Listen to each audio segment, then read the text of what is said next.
Well, if it ain't your old pal Jeremy Mountain here with another episode of Blue Mafia. Welcome back. I guess Josh Allen's okay. Glad we can get over that. We're going to talk about him. We're going to talk a little Dorsey. We're going to talk offense, defense.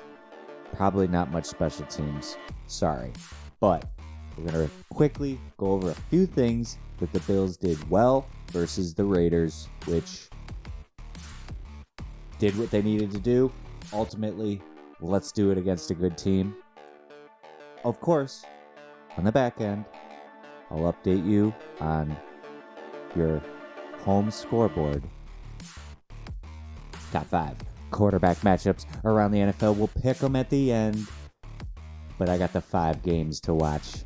Quarterback matchups, let's go.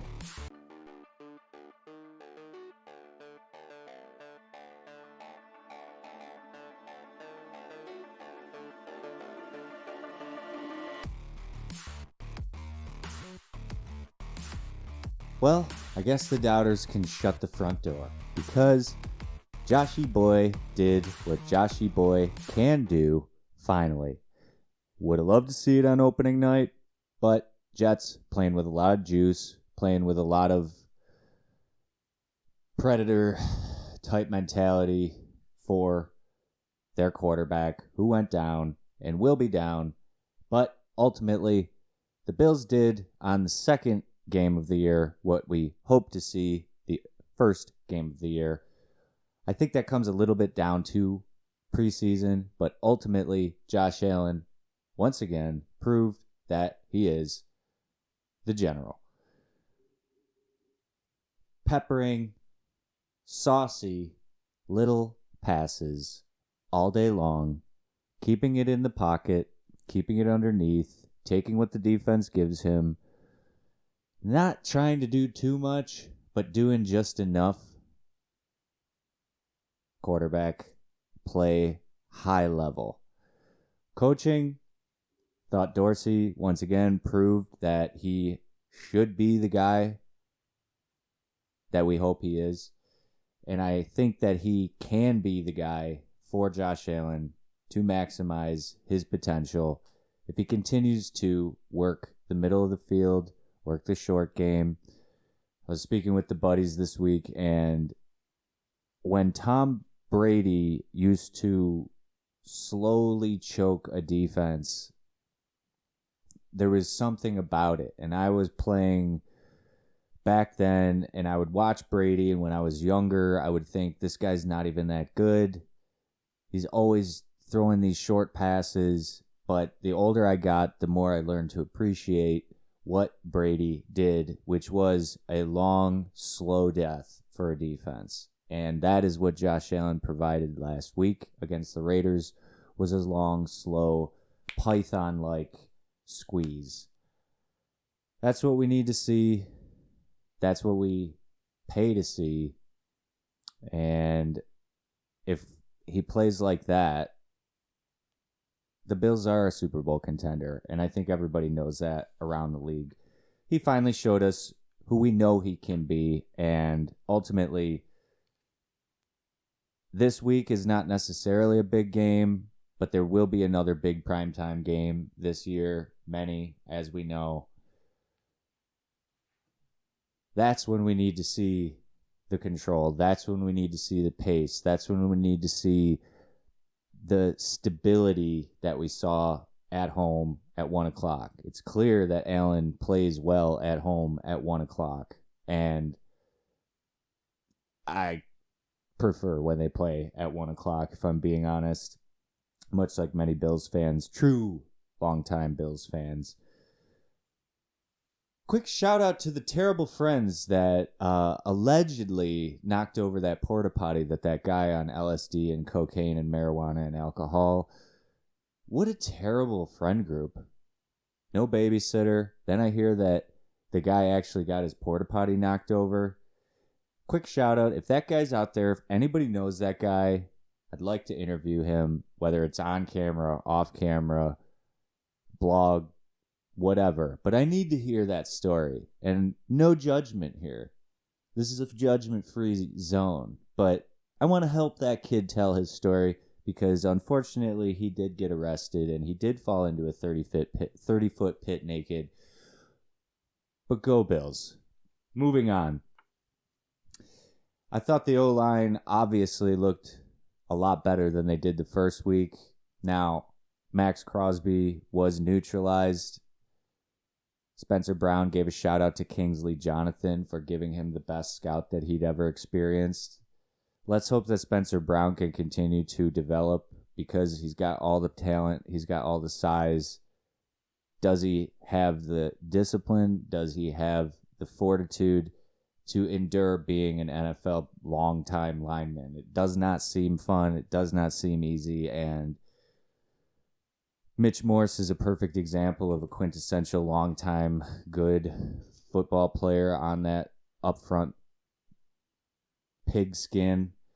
But the power run game balance was, once again, what Bills fans want to see.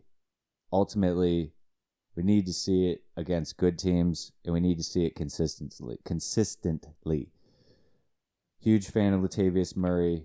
James Cook is looking awesome, and Damian Harris is looking somewhere in between both of them. He's got power. He's got a little bit of speed, but he hits the hole differently. They all hit the hole a little bit differently, and I think that's really going to help the Bills, as well as all three of them not taking all of the licks. That balance is nice. Tight end balance is nice. Wide receiver balance is nice. It was all balance, and I put a little short out, first short in Blue Mafia history, but I had said the Schultz Shakers, Shakir, and Sherfield needed to see the field more. Not a whole lot of Sherfield yet, but Shakir, obviously a big play over the middle in scramble drill. Josh trusts those guys. It's like basketball. He just sees, fires. It's natural. I think Sherfield and Shakir need to see the field a little bit more and more. They're going to switch it up depending on the scheme, depending on who they're playing against. But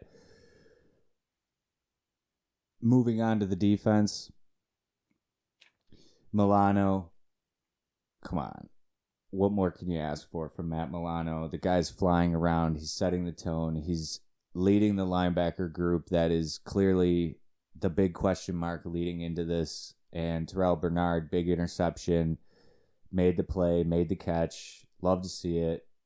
Not a huge fan of Tremaine Edmonds here at Blue Mafia, though we respect the athleticism. Just wasn't always real keen on his tenacity and his aggression as that Mike linebacker. And despite Terrell Bernard having a little bit less of that athleticism, I still like his fight, I still like his drive, and I still like his aggression.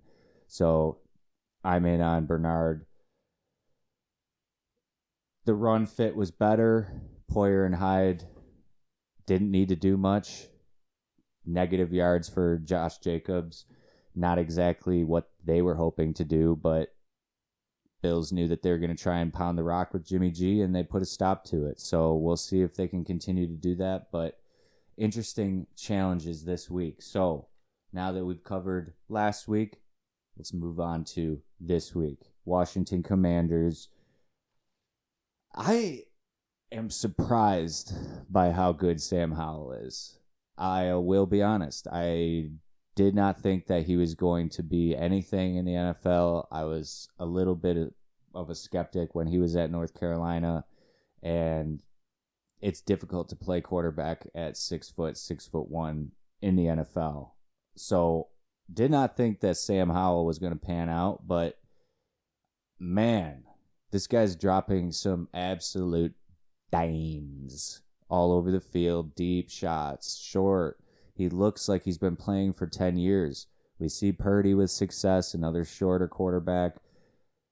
Howell's doing a lot of the same things with Eric Bieniemy, with Jahan Dotson, with Terry McLaurin, with Brian Robinson. These are all guys that you're going to hear names this weekend. All guys that are majorly respected here at Blue Mafia. Jahan Dotson is a terrific, terrific wide receiver. I really wanted the Bills to draft him a few years ago out of Penn State. He's an awesome player, and they're going to be focused on Terry McLaurin, which you have to be. He's still going to get some catches because he's a great player. Both these guys, Dotson and McLaurin, both just remind me of Bills. But this defense shouldn't have a problem with this Washington team. I don't think that they have as much physicality on the offensive end as will be needed to do what some teams have done to this Bills team, but there does seem to be a little bit of a different edge, and this is what we were looking for as far as the Bills' defense. We were hoping that McDermott being around, being more involved, being more of the figurehead on the defensive end. This is what we wanted to see. We wanted to see a different edge. Keep it up. Now it's about consistency. Now it's about developing this culture into a sustainable winning culture, which they have for the last few years, but they're seeking to ascend, and I think that they're showing signs of being actually about this life of being a good team. Now it's about surviving physically until the end of the year. And to wrap up, the Hellhounds to watch for. This defense is scary. This front four is scary. It's going to be a challenge for the offensive line. It's going to be a litmus test for the run game. And it's going to be another test to see if Josh is going to just poop his pants and sprint out of the pocket without really needing to. Will he see ghosts again? Will he be calm and stoic like Tom the Python? Not sure. But a lot of talent on the defensive line. Montrez Sweat, freak, certified savage. Obviously Chase on the edge, certified savage. Darren Payne and Jonathan Allen in the middle. Both stalwarts. It's going to be tough to move this defensive line. On the back end, they've got veteran Kendall Fuller. Always liked him. And then the St. Juiced kid is 6'3" on the other corner. And I love big corners. Blue Mafia here loves big corners. So Bills fans should have a little bit to be afraid of as far as the defensive line goes. But that being said, this is a dub. Come on. We'll hit you on the other side. I'll give you my final prediction before the game. I like to wait until about an hour before kickoff before I give you my final prediction at Jer7Reg. Follow me on the Twitter. And this week, we skipped it last week, but we are going to do the pregame dump on BLEUMAFIA.com if you like to read. So, do it for the love of the game. Do it to love of football. Do it to love of being a leader. Thanks for listening. On the other side, as you know, top 5 quarterback matchups around the NFL. Let's go.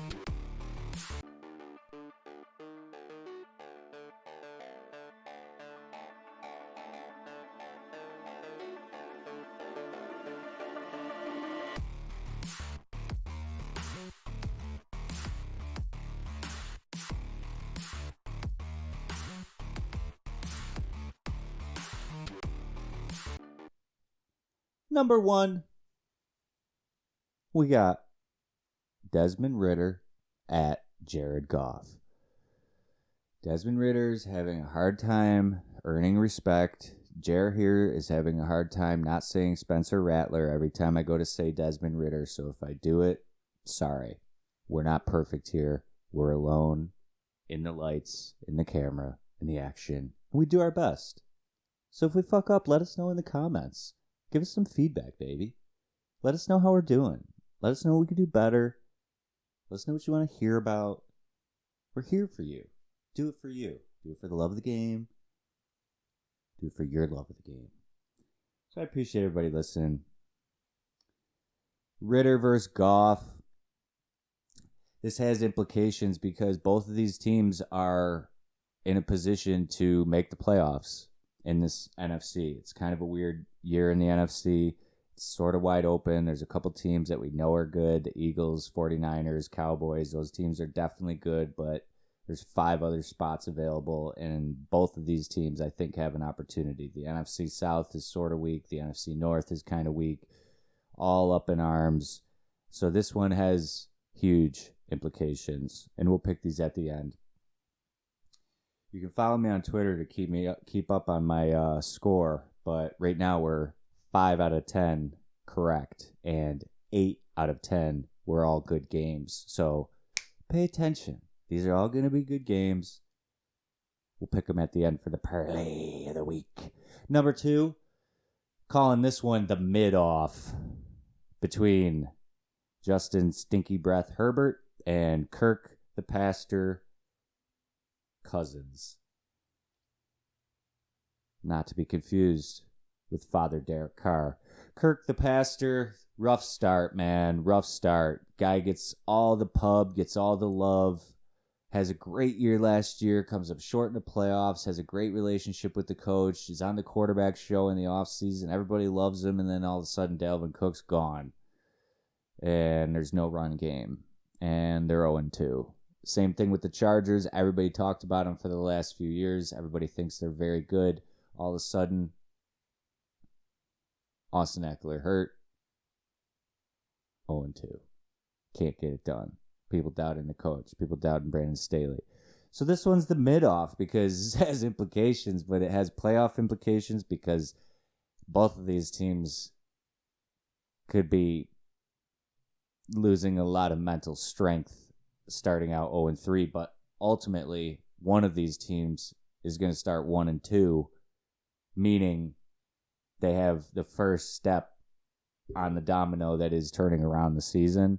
Whereas the other one is like, oh, this could be over, and could be over for Brandon Staley if they start 0-3.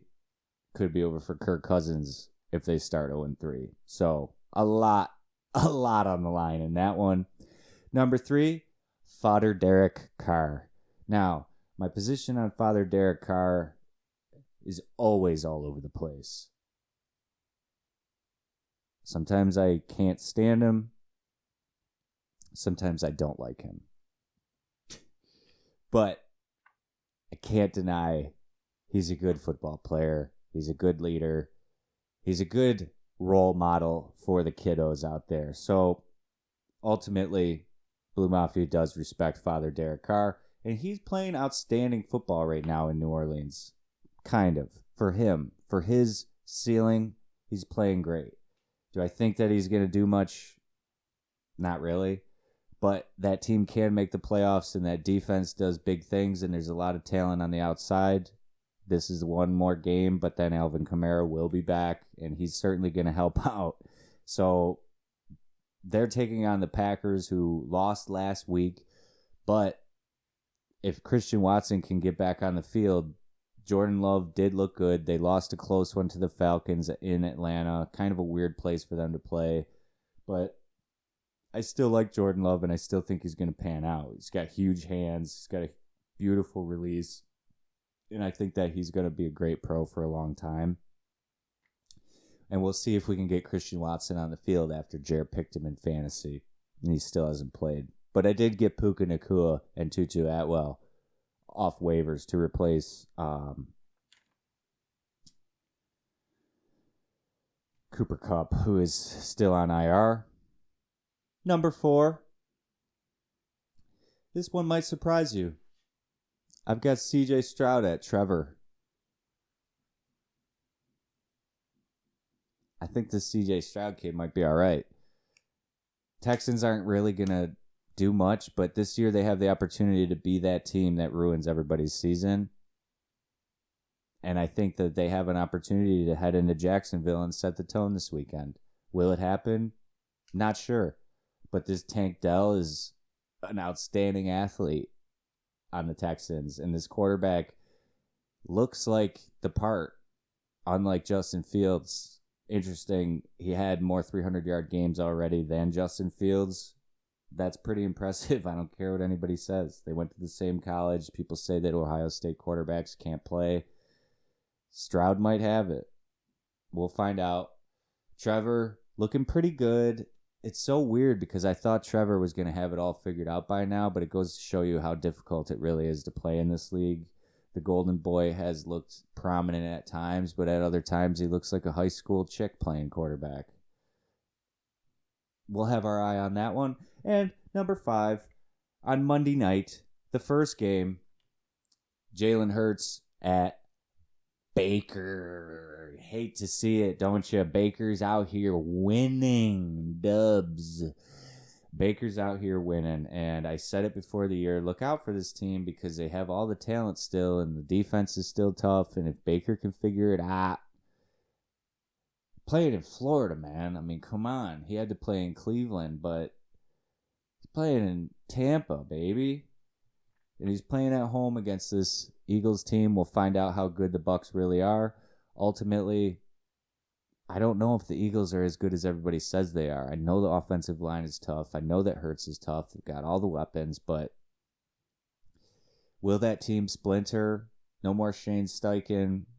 I don't know if there's as much creativity offensively from what I've seen thus far, but I kind of have always trusted Baker despite some of his shortcomings, led that team to the playoffs, played on that arm that was hanging off of his body when he probably shouldn't have, but he was just trying to keep his job. Loses his job to the guy that we all know what the Browns quarterback did, but I'm happy for Baker. I'm happy that he's got an opportunity, and I think that he'll prove that his career is not over, and for that, it's impressive. Most guys quit in that scenario. Let's pick these so we can get you out of here. Friday night in the home stewed. I got to get this finished up so I can get a good night's sleep tonight. Number 1, Ritter at Goff.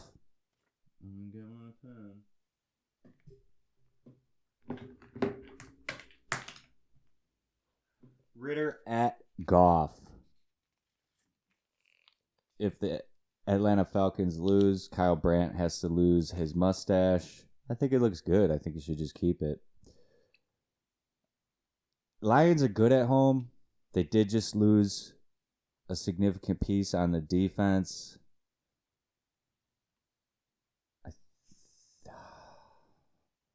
I can't pick against Run or Motorhead there. We're going Goff. Number 2, Herb at Kirk. Man, these are tough. I picked some tough ones, don't I? The mid-off.